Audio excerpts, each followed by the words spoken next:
September is coming to a close, and I thought it would be fun and interesting if I went through all of the books that I read in September and tell you what my thoughts were. I read 6 books in the month of September, a little bit of a smaller number than I normally read, but September has kind of been the month where I have been trying to get back into reading and really putting a focus on reading. So six books is pretty good. I'm just gonna go in chronological order. So first we start with Iron Flame by Rebecca Yarros.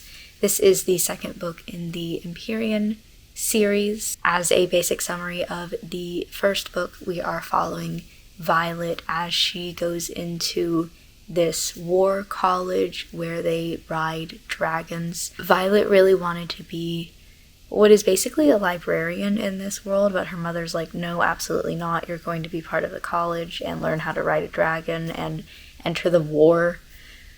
So it's not like she has much choice. Because there is a war going on and all that, there are a few characters who are like the children of important figures in the war, and while they are attending this college, they're more of like enemies, or like you're not supposed to talk to them, be near them, anything like that. And not only is Violet's worst enemy attending this college, oh no, but also, this might be kind of a spoiler, the dragon that ends up picking her is mated to the dragon who picks like her worst enemy. So now they are forever bound together until one of them dies, but even then, like when one dies, the other's going to die, so yay! The second book started out really slowly to me, and I wasn't sure that I was going to enjoy it, but the more that we got into it, the more I was like, okay, getting a little bit more into it.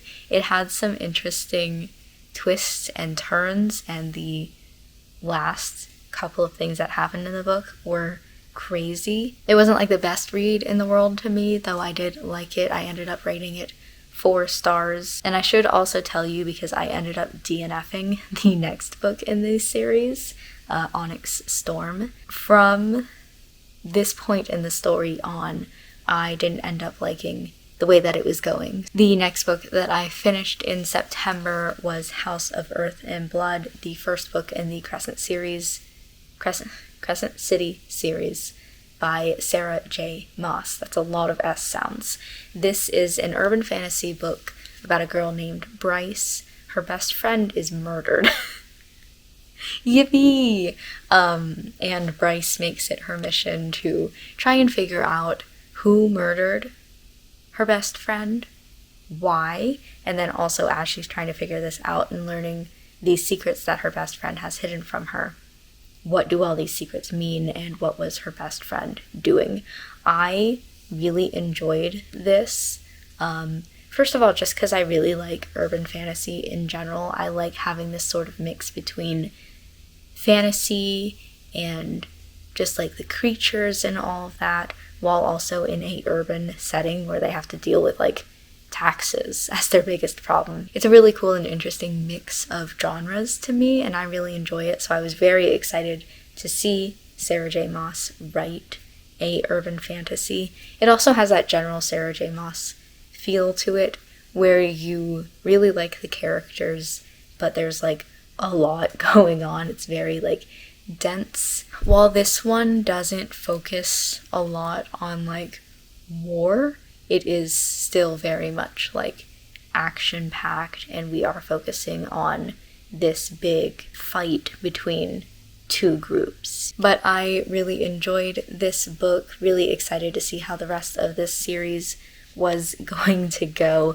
I also rated this 4 stars. Really ended up liking it, but there was just something in there that I was like, this isn't my favorite Sarah J. Maas book, and I was very interested in seeing where this was going to go. Spoilers! The second book in this series, House of Sky and Breath, I DNF'd. I don't know what was up with me this month with like reading books and then reading the next book after that and being like, I hated this. But House of Sky and Breath, I got like 90% of the way through, and I just finally decided that I was not a big fan of it. While I really enjoyed the way that House of Earth and Blood did the story, and we really cared about Bryce and her best friend, the sequel had kind of the same plot where it was a murder mystery, but we, or at the very least I, did not care about the person who was murdered at all, and that really brought down my enjoyment because there was no reason for me to be reading it. As well, I wasn't enjoying the way that the overarching plot was going, and even though that book also ends on a pretty big cliffhanger, I was just like, I don't care to continue on with the series. The next book that I read was The Heartbreak Hotel by Ellen O. Clover. This book is about a girl whose name that I don't remember. Love when that happens. Lou, right, because it says Louisa, and I was like, that's not, I don't remember her name being Louisa, but yes, it was Lou, short for Louisa. In the very beginning of this book, her boyfriend breaks up with her. Yay! And she asks him if she can have the house, and he says, yeah, sure, whatever. They rent this really nice house, and Lou is very much in love with it. The only problem is she soon realizes that she can't actually afford the house, and so she asks the landlord whether or not she can turn it into a bed and breakfast and use the income from that in order to live there for basically free. He ends up saying yes, and she soon decides that she is going to make it a hotel specifically for people who have been broken up with recently and are coming just to like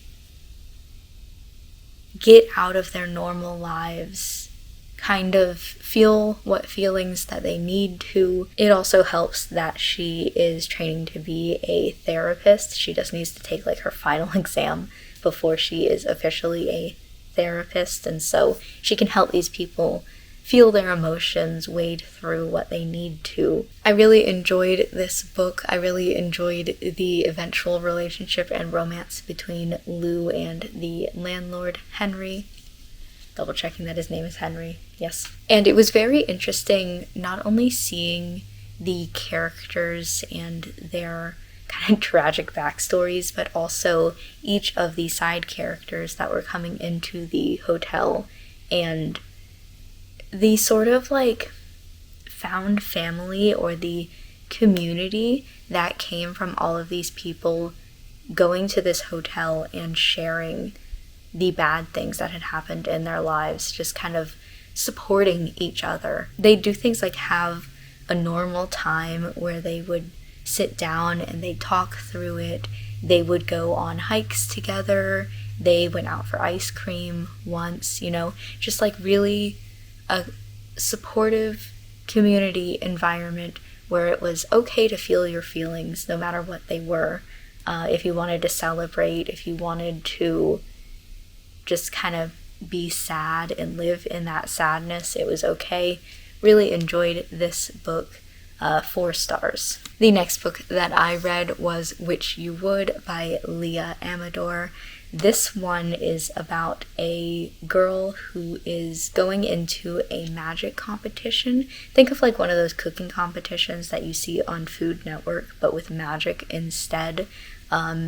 She really wants to get the cash prize in order to be able to use it for supplies and things, to go through her grandmother's spell book, kind of learn those spells, try them out, and then change them to be more of like her own style and have a way so that like she can connect to her grandmother. The season of the show that she happens to be on just so happens to be the one where they are putting normal people with celebrities as like a team against all these other teams, and she just so happens to get paired with Leandro Presto, who is like, she hates him. full on 100% she hates him. She's very serious, very like detail oriented, and she wants everything to be very safe, whereas his whole thing is that he likes to make fun, he likes to make people laugh, and he will intentionally mess up his own spells and have them blow up in his face just to make people laugh. On the side, though, that is actually a character that he portrays for people online. His real name is Gil, and he has been sending emails back and forth between him and our main character, whose name is Penelope, by the way. I don't remember if I said that. And we get this love triangle where Penelope loves Gil, Gil loves Penelope, but Penelope hates Leandro and doesn't know that Leandro and Gil are the same person. Definitely very interesting, a very fun read. It was very cool to see the hijinks that came out of this cooking competition and everything that happened. Really enjoyed it, rated it 4 stars. Finally, for this month, I read Well, Actually by Maisie Eddings, and this book was the book. Oh my goodness. Our main character's name is Eva, and she has a talk show called Sausage Talk, kind of basically like Hot Ones, where she and a celebrity guest sit down, they eat hot dogs, and they talk. She interviews them. One night she is drunk and she complains in a video that she posts on social media that her college boyfriend, Riley Cooper, was not a very good boyfriend and was not very good in bed. Now, the problem with this is Riley Cooper is also a very popular podcast person. I don't know what you call somebody who like has a podcast. And so that video goes viral because it's about him and everybody likes him.